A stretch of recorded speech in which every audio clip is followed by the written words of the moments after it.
Se você quiser sentar um pouquinho mais para frente aqui, fica à vontade, mais no centro aqui. Fique à vontade. Se não, permaneça como você estiver.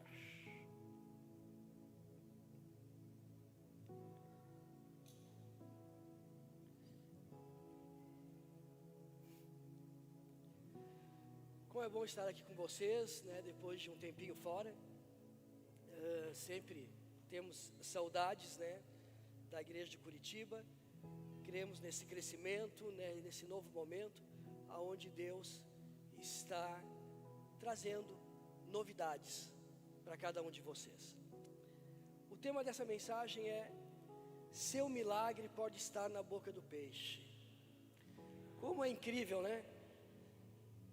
Todos nós buscamos por milagres, todos nós sabemos que o milagre é possível, mas nós muitas vezes não cremos que o milagre do Senhor ele acontece de forma inusitada. Por isso o nome milagre, por isso o nome, né, que nos faz assim ficarmos maravilhados, né? O milagre nos deixa simplesmente maravilhados com o poder de Deus. Se puder melhorar meu som aí, que está muito... Vamos abrir em Mateus 17, do 24 ao 27.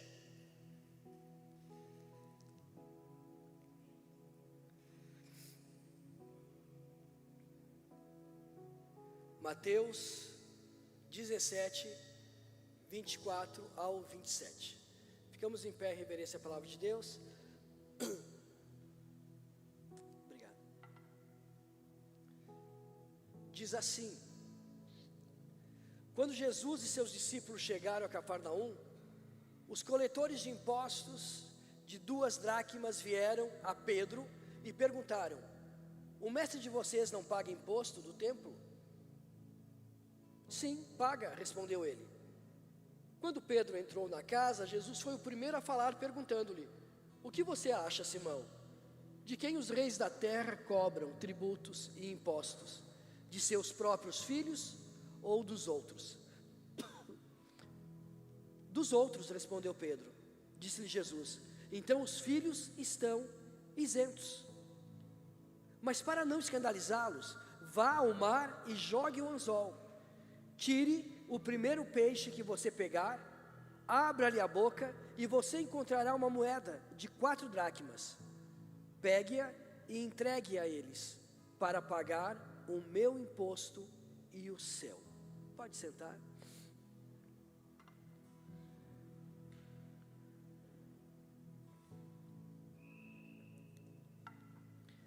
Veja que Jesus aqui recebe uma notícia de uma cobrança, né? Ou seja, a lei da terra sobre os filhos de Deus. Mas ele não se isenta desse pagamento. Por mais que ele receba uma cobrança indevida, ele não está ali para causar problemas. Ele não está ali para gerar confusão. Porque Jesus é um líder. E como todo líder, não deve gerar confusão. O líder não deve ser aquele que faz as coisas erradas. O líder não deve ser aquele que é o último a saber da situação. O líder, ele não pode esperar que outros façam por ele. Daí não seria líder, seria um oportunista. Se bem que eu sei, nós temos muitos líderes oportunistas, que deixam os outros irem à frente para fazerem as coisas, e eles se omitem. E parece que quando o outro erra, eles ainda aplaudem. Nós não precisamos desses líderes. Esses líderes são doentes. Esses líderes são infantis. Esses líderes não são capacitados. Estão em processo. Mas Jesus não. Jesus é um líder que não acusou Pedro por ter dito que Jesus deveria pagar imposto. Porque de repente chegaram nele e disseram: o teu mestre não paga imposto do templo? E ele disse: sim, paga. Ele agiu mal. Ele foi por impulso, ele quis ser político, ele quis dar uma resposta imediata. E quando ele chega ao encontro de Jesus, Jesus não diz: ô Pedro, por que você falou aquilo? Porque esse imposto não é um imposto, não é um tributo do país, é um tributo do templo. quem é o dono do templo? Não é Deus? Eu não sou filho de Deus? Então eu não pago tributo. Mas ele não falou isso. Ele disse: Pedro, então me diz, se eu sou filho de Deus e o templo é de Deus, é certo que eu pague tributo? Aí Pedro diz: não, mestre, não é certo. Disseste bem. Mas ele não perguntou: por que tu falou isso lá fora? Ele não criou confusão. Porque o cara que está em processo de liderança, ele tem que compreender que no processo é um processo de aprendizado. E ele precisa compreender que ele tem que se adequar, ele tem que se colocar no molde, ele tem que ser alguém diferente. Ele disse: Pedro, fica tranquilo, vai até o mar, pesca um peixe, abra a boca dele e tire 4 dracmas. O que ele fez com isso? O que ele queria atingir? O coração de Pedro. E por que ele mandou buscar justamente no mar um peixe? Porque era a realidade do Pedro. Ele conhecia muito bem o mar, e ele sabia que não era só largar um anzol e pegar um peixe, e muito menos com dinheiro na boca. Ele sabia que aquilo seria uma missão impossível, mas ele já havia tirado a rede para o outro lado e visto que sobre a palavra do Senhor muitos peixes vieram. Ele sabia que aquele era o mestre do milagre. Ele sabia que a sua fé estava embasada em alguém que não tinha sombra de variação e portanto não havia dúvida. Eu quero que você faça um parênteses aí e se coloque no lugar de Pedro. Será que nós teríamos condições de ir até o mar, largar com o anzol e pegar um peixe, crendo que ia ter dinheiro na boca dele? Será que nós temos essa capacidade, essa fé de acreditar num absurdo para acontecer um milagre a favor da minha vida? Ou será que eu estou acreditando mais na minha derrota, no meu fracasso, na minha dificuldade, do que em Deus? Lá no texto da ceia, lá em Coríntios, diz assim, que por as pessoas não analisarem aquele momento de tomar a ceia, há muitos que dormem. O que quer dizer isso? Muitas pessoas, por não analisarem a sua fé em Jesus, e por não saberem quem é Jesus, e o sacrifício que Ele fez, perdem de ser abençoados, porque ficam olhando a doença, a dificuldade, a dor, o medo, estão sempre reclamando de alguma coisa, sempre tem alguma coisa dando errado, sempre é uma queixa. E aí Jesus de repente te disse: ei, vai até tal lugar e fala com alguém e diz que eu mandei e veja o resultado. Eu não vão achar que eu estou louco, imagina. Mas se Deus está te mandando, vai e faça. Deposite a sua fé em Deus, confia nesse Deus que gerou em você uma personalidade diferente, que te levantou como líder. Deus levantou Pedro como líder. Preguei sobre isso domingo passado. O primeiro discípulo a ser escolhido foi Pedro, o pior de todos, o mais grosso, o menos instruído, aquele que só dava problema, aquele que disse que Jesus não podia ser crucificado, e Jesus expulsou o demônio dele, mas foi o mesmo que disse: eis que és o Deus Todo-Poderoso, é o Filho do Deus vivo. E foi o mesmo Pedro que Deus disse: sobre essa rocha edificarei a minha igreja. E foi esse mesmo Pedro que Deus disse: vai e pega um peixe, porque na boca dele tem 4 dracmas. E ele foi. Sabe por que ele foi? Porque ele já estava cansado de fazer as coisas erradas. Ele já estava cansado de sempre ter que levar xingão. Ele já estava cansado de sempre ser olhado pelos outros com reprovação, porque ele era turrão, ele era grosso, ele era difícil, ele era o mais velho. E até eu disse assim: imagina como os outros discípulos olhavam para Pedro.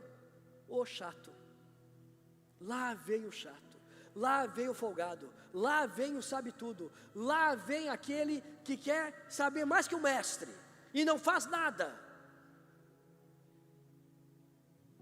mas foi esse que Deus escolheu, que Jesus escolheu. Sobre esta pedra edificarei a minha igreja.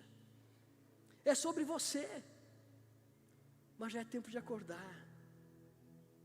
É tempo de dizer sim, eu quero isso.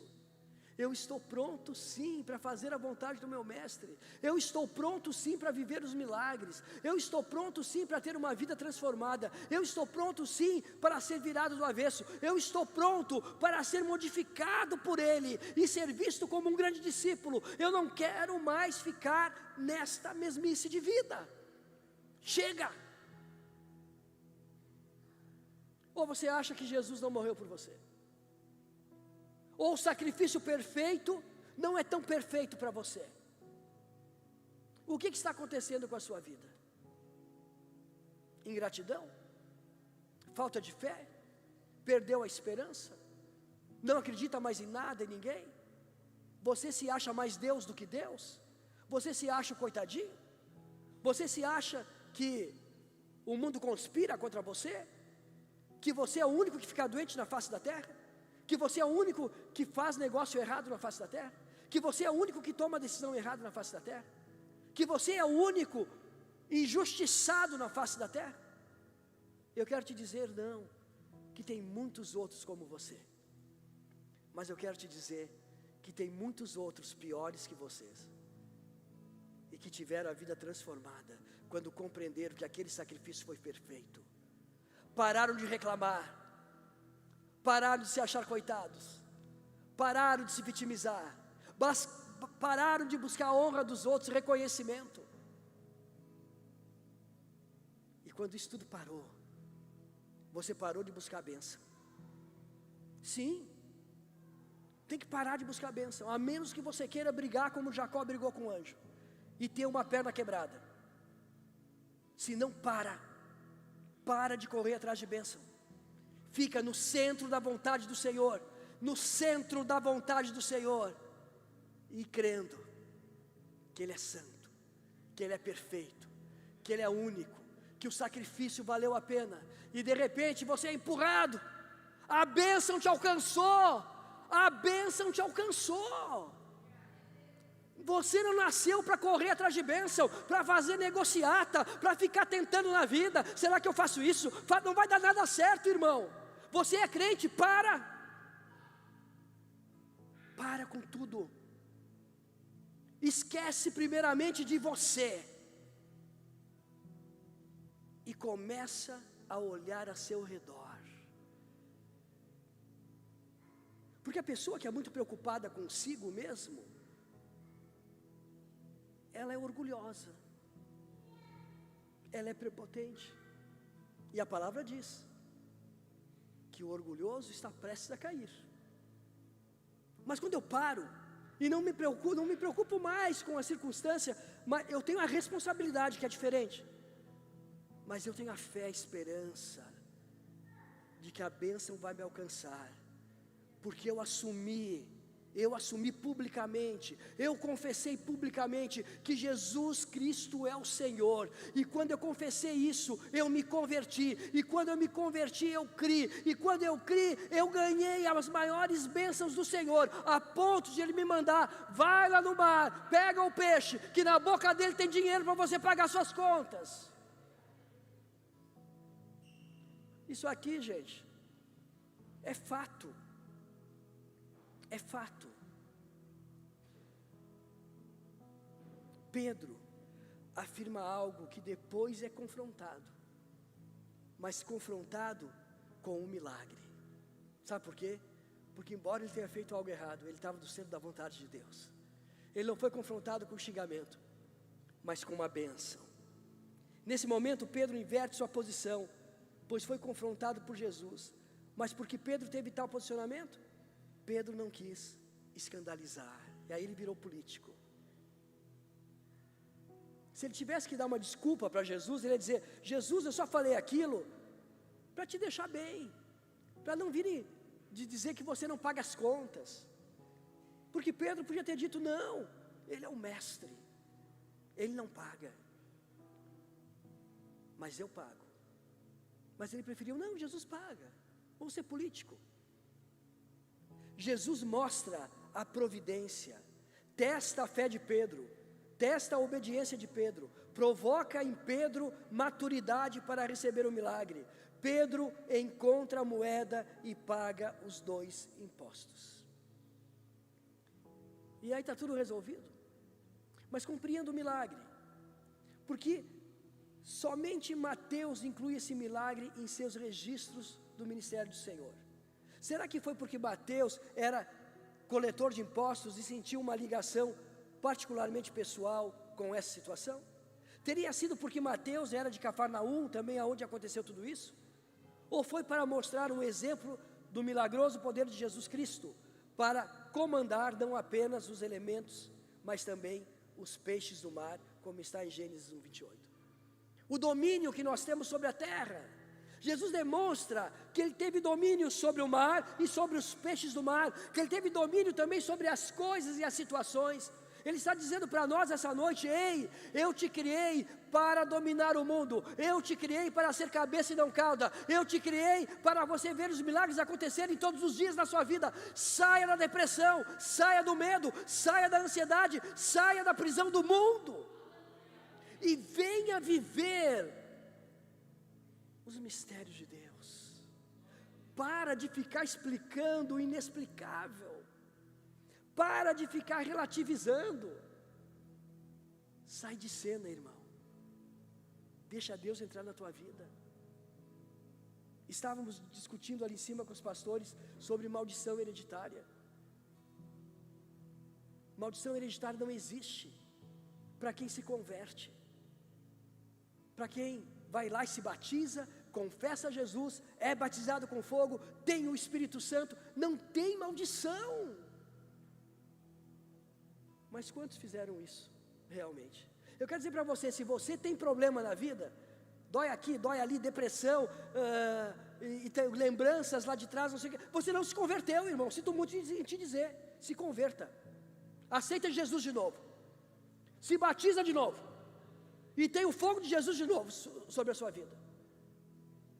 Jesus foi o maior exemplo disso. Jesus, quando João Batista batizou Jesus, ele disse: eu não sou digno de desatar tuas sandálias. Por quê?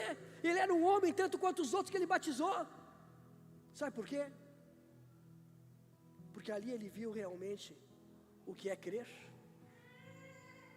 o que é Deus e o que é ter uma vida transformada. Naquele momento que João Batista batiza Jesus, ele não vê um homem qualquer, ele vê o Filho, ele vê o Espírito Santo, e ele vê o Pai abrindo o céu. E é dessa forma que quando nós nos batizamos, precisamos reconhecer: quando você se batizou, o céu se abriu, e Deus disse: ó meu filho, que eu tenho todo o prazer, e o Espírito Santo desceu, e naquele momento tudo se fez novo. Você foi batizado com fogo, eis que o velho homem não existe mais, tudo ficou para trás, eis que é uma nova vida. Mas você continua sendo o calo do diabo. O diabo continua te arrastando. Até quando vai ficar grudado em mim? Nem é ele que gruda em você, é você que gruda nele. Até quando esse cristão vai ficar grudado em mim? Até quando esse cristão vai ficar dizendo que eu sou culpado? Mais um pouco o diabo diz assim: Jesus, liberta esse teu filho.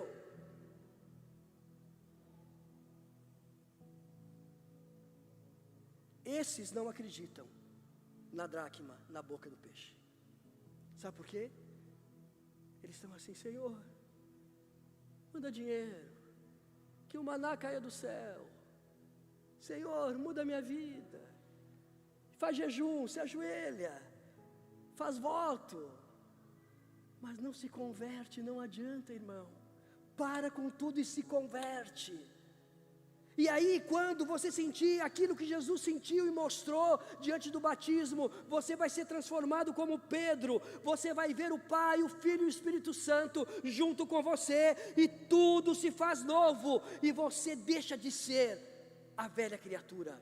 Senão, para que se batizar? Para que vir para a igreja? se você continua trazendo a herança da família, se você continua pecando, se você continua sendo essa pessoa complicada, larga o pé de Satanás, deixa ele andar, ele tem mais o que fazer, deixa ele embora. E quando isso acontecer na sua vida, você vai crer em milagres, você vai passar por aflições, você vai ter dificuldade, mas a sua oração vai ter poder, a sua oração vai multiplicar, a sua oração vai curar, a sua oração vai libertar, a sua oração vai fazer uma grande diferença para o próximo, que é quem precisa, porque você não precisa mais.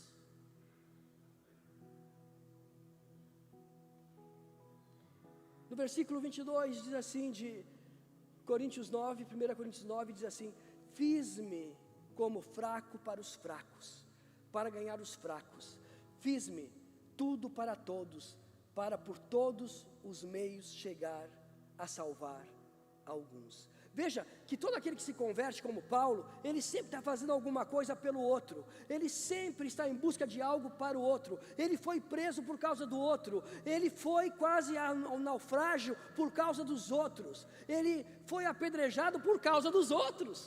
Por quê? Porque ele queria salvar os outros. Tudo que Paulo passou, e o que Pedro passou, e o que os discípulos passaram, não foi para eles, porque eles eram convertidos, foi por causa do outro. Você está entendendo aonde eu quero chegar? Para você parar de ficar ligado em você. Já é tempo de você começar a pensar no outro. O evangelho não é sobre você. Um dia foi, hoje não é mais.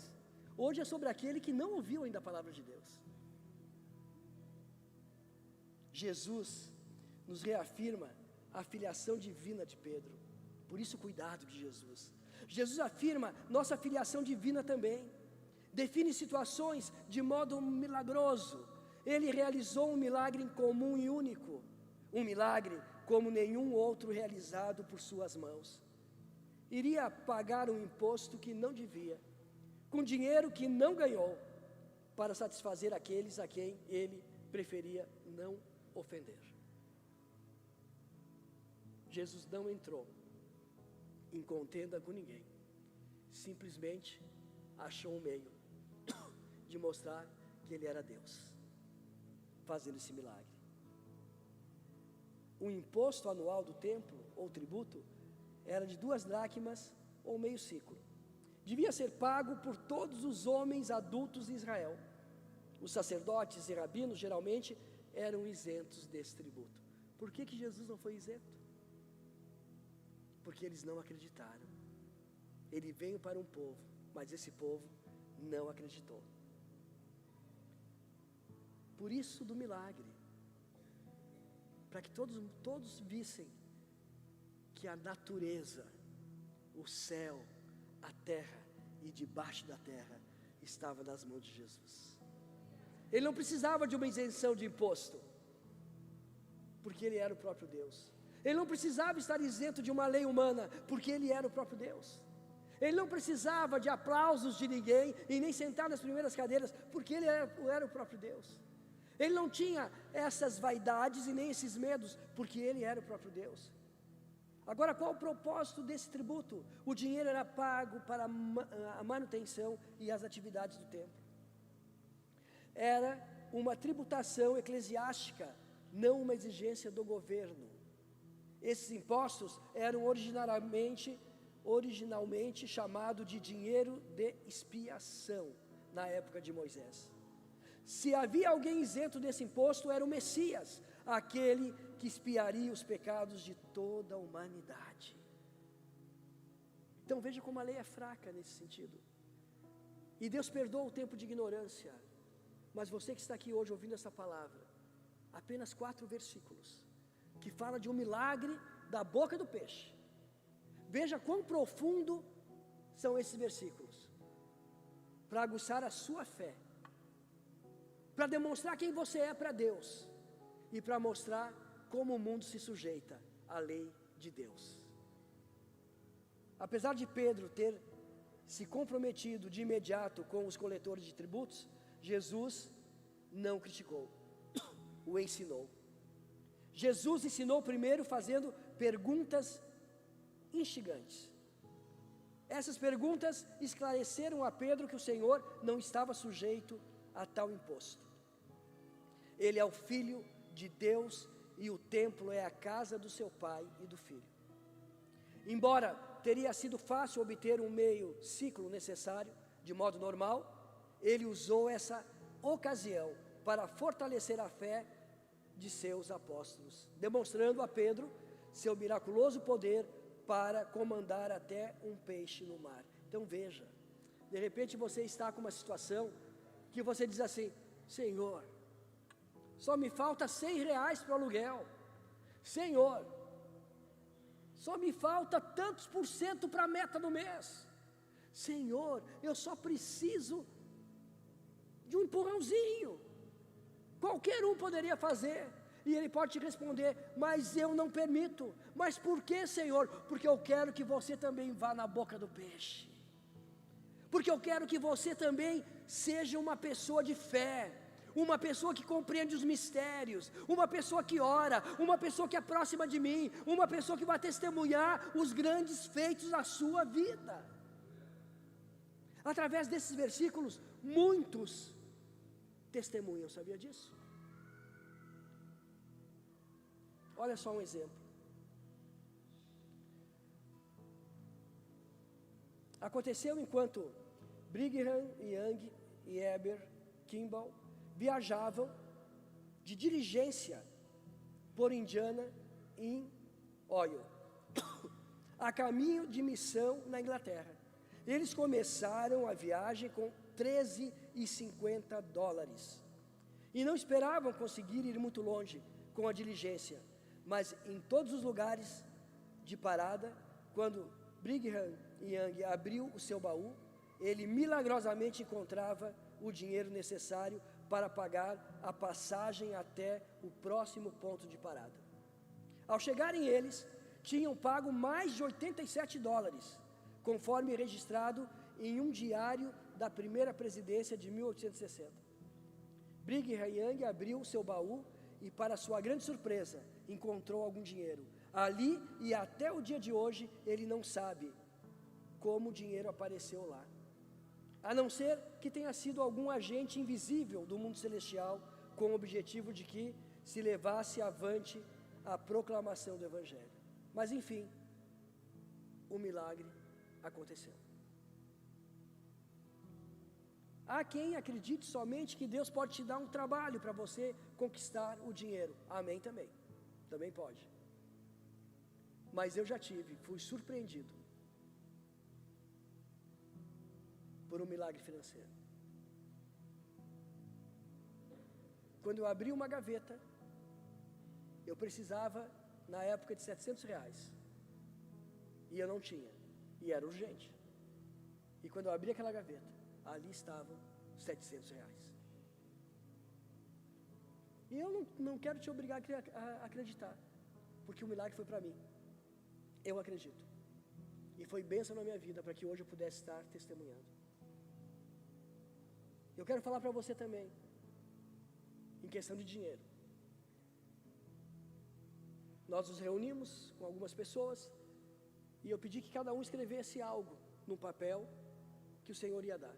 E eu coloquei, para variar, eu precisava de dinheiro. E coloquei no meu bolso. Quando eu saio da sala, o telefone liga, eu atendo, era alguém precisando do meu serviço. E eu precisava de R$3.500. E eu fechei aquele serviço por R$3.500. Torno a dizer, você não precisa acreditar, mas foi uma bênção para a minha vida.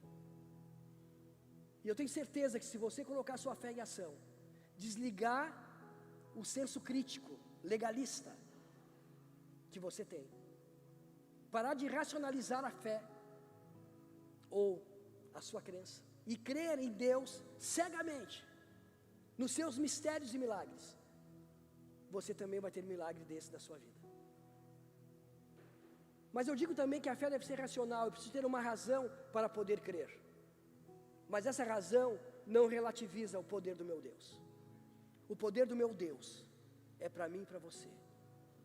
E se você está mal, o problema não é de Deus, é seu. Se você está doente, o problema não é de Deus, é seu.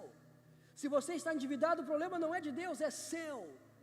Se Pedro falou que Jesus ia pagar, não era um problema de Deus, era um problema de Pedro. E ele deu o dinheiro. Você está entendendo? Pedro causou um problema para Jesus. Nós causamos problemas para Jesus todos os dias, com as nossas decisões erradas. Mas ele não chega e diz: Joy, te vira, você fez errado. Ele diz: não, Joy, vai lá na boca do peixe e pega esse dinheiro, depois te explico. Não é assim? Para quem tem ouvido. Mas para quem se rotula como chato, como ruim, como que tudo dá errado, não vai ter a coragem de ir lá no mar e abrir a boca do peixe. Mas Pedro estava cansado de ser esse Pedro chato, e ele disse: não, já que eu lancei a rede e veio um monte de peixe, não custe de novo pegar um peixe, vá que o dinheiro esteja lá mesmo. E ele viu de novo que o dinheiro estava lá. Mas qual é o problema aí? Nós temos duas situações diferentes. Quando Jesus diz para Pedro: jogue a rede para o outro lado, o que Deus colocou lá para ele puxar? Peixe. Mas não, só que não. Na verdade, quando Pedro foi pescar, a negatividade dele era tão ruim, o problema dele era tão ruim, a miséria dele era tão ruim, que até os peixes foram embora. Está entendendo? Nós afugentamos a bênção. Mas quando ele viu, que o mestre, esse mestre que apareceu aqui, mandou jogar a rede, vá que dê certo. E ele foi todo feliz.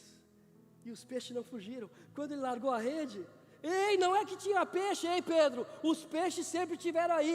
O teu humor que mudou, a tua alegria que voltou, a tua esperança voltou, e os peixes voltaram também. Veja que o problema somos nós. Mas com o dinheiro na boca do peixe, ele quis dar uma outra lição. A lição foi a seguinte: por mais que a sua escolha esteja errada, se você for verdadeiro com Jesus, e ele foi: Pedro, tu acha que eu devo pagar, já que que os sacerdotes não pagam? Não, mestre, não deve pagar. Então, para não escandalizar, vai até lá e vamos pagar o meu e o teu. Está entendendo? Você fez errado, calculou errado, as suas negociatas estão mal, mas você admitiu o teu erro, você quer melhorar, fica tranquilo, vai até a boca do peixe e pega o dinheiro que você precisa. E desta forma Deus nos ensina, e nós temos que compreender. Mais uma vez foi mostrado a Pedro, o pescador, tão humano e impulsivo, um milagre envolvendo a pesca.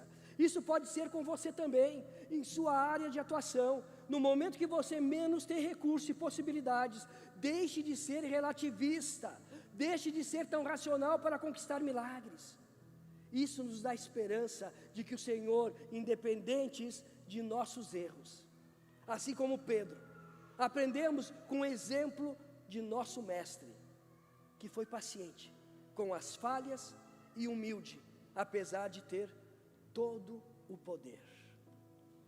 E para concluir, assim como os apóstolos da antiguidade, reconheçamos o Senhor como Filho de Deus, confiando que de maneira milagrosa Ele pode prover os meios para cumprir seus propósitos. Preste atenção com outras pessoas, pondere cuidadosamente quaisquer palavras ou ação que possam ser uma pedra de tropeço, especialmente para aqueles que são fracos na fé. Pedro podia ter sido perdido, ele já estava cansado, mas Jesus não questionou ele, abençoou ele, porque ele estava cansado, mas ele era verdadeiro, ele não era mentiroso, e ele conquistou o coração de Jesus, e com certeza ele se tornou um dos mais corajosos discípulos. em que esse Pedro tão audacioso, que quis andar sobre as águas, esse Pedro tão audacioso, que não pescou nada, por causa do seu mau humor, por causa da sua birra, e esse Pedro, que foi lá e falou que eu tinha que pagar algo que eu não tinha que pagar, e esse Pedro, que me negou 3 vezes antes que o galo cantasse 2, ei, esse Pedro, que disse que eu não devia morrer para se cumprir o que se cumpriu, ei, mas esse Pedro, me disse 3 vezes, que me amava, esse Pedro, atingiu meu coração, e eis que sobre esse Pedro, eu edificarei a minha igreja, porque ele supriu todas as necessidades que ele precisava, esse Pedro experimentou o milagre do Senhor, esse Pedro demonstrou para nós aqui hoje, que é possível mudar, a ponto de morrer por Jesus, porém não como Jesus, não sou digno de morrer como meu mestre, me crucifique de cabeça para baixo, esse é o Pedro, que ninguém gostava, e que o mestre amava, esse é você, sou eu, que de repente muitos não gostam, mas o mestre me ama, fique de pé em nome de Jesus.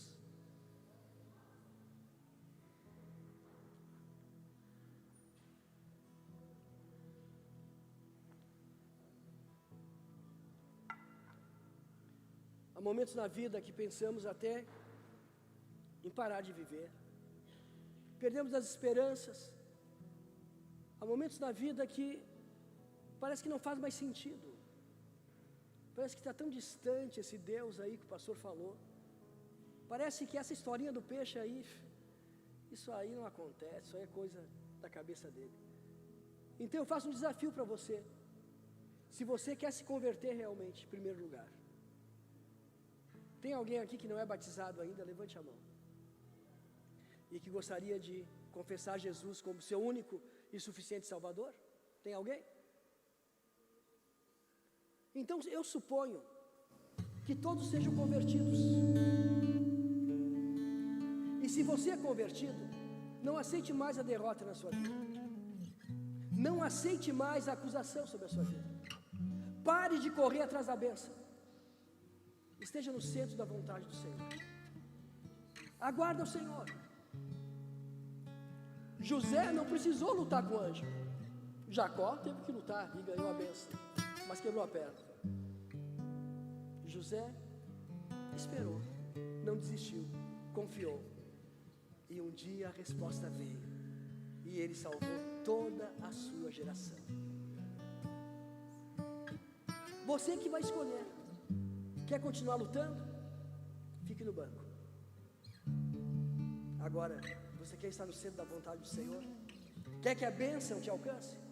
Vem aqui para frente, como um ato profético, como um momento de fé, de esperança, em dizer: Jesus, eis-me aqui, não sei como, mas eu quero, não sei se tudo que eu fiz até agora foi do jeito certo, mas eu quero, Senhor, eu até pensava que estava no centro da vontade, mas eu estou aqui, porque eu não quero errar, eu estou cansado. E aí nós temos o exemplo de Jacó aqui, olha a irmã ali, ó, quebrou a perna também, para de correr atrás da bênção, irmã. E aí a gente começa a enxergar Deus na nossa vida. Queira Deus na sua vida, queira a presença, queira estar pertinho de Jesus, não queira nenhum tipo de lesão no seu corpo físico para dizer: ó, eu passei por ali. E quero dizer para você, todos nós temos uma marquinha de Jesus, né? Todos nós temos, porque a gente é ansioso, nós somos ansiosos, a gente busca, a gente acha que tem um braço forte, vamos lá, e a gente se machuca. Mas quando eu disse sim para Jesus, eu disse sim, já com uma idade avançada, mas nunca é tarde. Quando eu disse sim, não foi o dia que eu me batizei, porque eu fui lá, tive aquela emoção toda, mas quando eu disse sim, Como que aconteceu? Senhor, eu entrego a minha vida 100% para Ti. Parecia que eu ia perder tudo. Parecia que tudo aquilo que eu tinha conquistado, no dia seguinte eu ia perder, porque eu não tinha como manter. Como que eu vou pagar imposto? Como que eu vou pagar IPVA? Como que eu vou fazer isso, fazer aquilo? Eu entreguei. É para entregar? Vou entregar. Gente, foi a melhor coisa que eu fiz. Eu não trabalho como eu trabalhava antes. Quer dizer, eu não trabalho mais, gente. Eu não trabalho mais. Hoje eu só sirvo a Deus em tempo integral. Hoje é uma alegria servir a Deus, porque eu não me canso. Eu tenho os meus passos como aquele que está cada vez mais próximo de Jesus. Eu tenho a esperança nele. Eu não tenho maldição hereditária na minha vida. Pelo contrário, quem tem e ora é expulso na hora. Há um poder de Deus sobre a minha vida, e é esse poder que vai cair sobre a sua vida também. Porque eu pensava, eu ajustava de um lado, ajustava de outro, achando que eu estava no centro da vontade, mas cada vez eu brigava com um anjo maior, cada vez era mais difícil. E a minha esposa dizia: descansa. Aquilo me irritava, que nossa, meu Deus, que mulher mais descansada. E eu vinha com outro problema, ela: descansa. Eu digo: por favor, não me irrita mais. E ela dizia: descansa. Digo: Senhor, será que eu vou morrer para descansar? Entreguei tudo e estou aí, fazendo a obra do Senhor. E não me preocupo. Não me preocupo com dinheiro. Eu não me preocupo com o dia de amanhã. Sabe por quê? Se eu morrer hoje, eu sei para onde eu vou. Está tudo certo. Se Deus me permitir que eu viva o amanhã, Ele é meu salvador, meu protetor, meu provedor. É com Ele o negócio. E se Ele permitir que eu dure não sei mais quantos anos, o problema é dele, porque eu tenho um seguro vitalício com Ele até a eternidade. Amém. E são essas coisas que eu estou aqui querendo despertar na sua vida. Para de sofrer, para de chorar, para de mendigar, para de dizer para o mundo que você é coitadinho, para de bater na porta dos outros para se queixar. Comece a usar a autoridade que Deus colocou sobre a sua vida. Comece a chutar o balde e dizer: Satanás, sai da frente, porque agora ninguém me segura. Satanás, solta minhas finanças, solta minha saúde, solta, porque quem está comigo é maior do que tudo. Ou esse sacrifício foi em vão? Final do ano passado, a pastora Kátia chegou e disse para mim: pastor, estamos com uma dívida do Congresso. Digo: pastora, nem me fala nada de dívida. Mas pastor, tem que pagar. Já passei isso no outro ano com Curitiba. E pagaram, eu não paguei nada, quem pagou foi Jesus. Ela disse: mas pastor, eu não consigo. Consiga, pastora, depois a gente conversa. Terminou, pagaram tudo, disse assim: pastor, eu aprendi, Jesus paga a conta. Eu não estou falando coisas que eu não vivo. Fica tranquilo. Enquanto essas cadeiras não estão cheias de dizimistas, Jesus está dando o dízimo de cada cadeira vazia. Pode ter certeza. Enquanto você não enxerga a esperança, Jesus vai falar no teu ouvido: ó, sabe o que eu faço com os que me amam? Sabe o que eu faço com aqueles que me ouvem? Sabe o que eu faço com aqueles que estão no centro da vontade? Eu digo para eles assim: ei, eu dou aos meus enquanto dorme. Já pensou você ganhar enquanto dorme? Você não precisa fazer nada. Você vai dormir daqui a pouquinho e Deus vai mexer com todas as peças no seu bairro, na sua cidade, no seu estado, no seu país, no mundo inteiro por tua causa. Ele dá os seus enquanto dorme. Não se preocupa, descansa.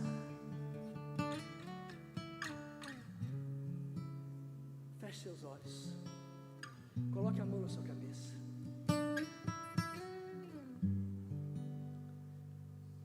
Veja que não é a minha mão na sua cabeça, mas é o mesmo poder fosse a minha mão. É o poder do vivo Deus sobre você agora. Diga comigo: Jesus, estou aqui mais uma vez. Me ajuda a permanecer no centro da tua vontade. Jesus, eu quero e preciso virar essa página da minha vida, porque tu diz na tua palavra que tu dá aos teus enquanto dorme. Eu quero dormir bem essa noite e quero colher tudo que tu tens para mim, porque eu mereço, porque te aceitei como único e suficiente Salvador da minha vida. Satanás, sai da frente, em nome de Jesus. Eu preciso de um milagre. Põe a mão no teu coração e cante essa música. Transforma minha vida, meu estado. Faz tempo que eu não vejo a luz do dia. Estão tentando sepultar minha alegria, tentando ver meus sonhos cancelados. Lázaro ouviu a sua voz quando aquela pedra removeu. Depois de 4 dias ele reviveu. Mestre, não há outro que possa fazer aquilo que só o teu nome tem todo o poder. Eu preciso tanto de um milagre. Remove a minha pedra, me chama pelo nome, muda a minha história, ressuscita os meus sonhos, transforma a minha vida e faz um milagre. Me toca nesta hora, me chama para fora, ressuscita-me.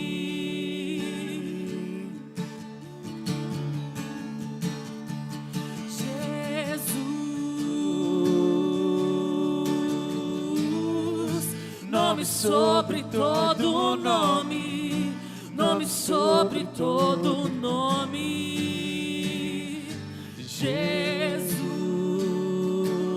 oh meu Jesus. Nome sobre todo nome, nome sobre todo nome. Seu nome é maravilhoso, conselheiro, Deus forte, Pai da eternidade e príncipe da paz. Seu nome é maravilhoso, conselheiro, Deus forte, Pai da eternidade e príncipe da paz. Remove a minha pedra, me chama pelo nome, muda a minha história, ressuscita os meus sonhos, transforma a minha vida e faz um milagre. Me toca nesta hora, me chama para fora,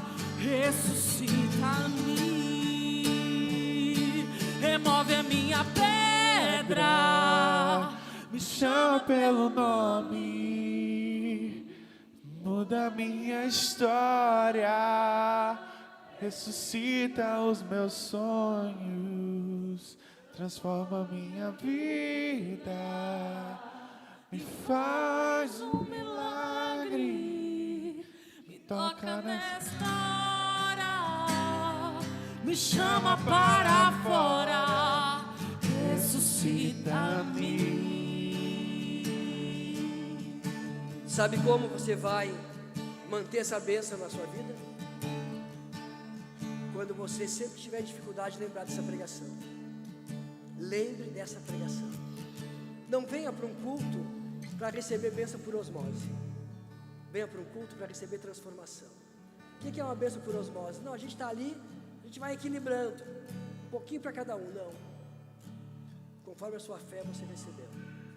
Saia daqui com esperança. Saia daqui com a certeza: a minha vida não será mais a mesma. Eu não sei guardar essa fé no meu coração. E que Deus te abençoe. E domingo tem mais, em nome de Jesus. Glória a Deus.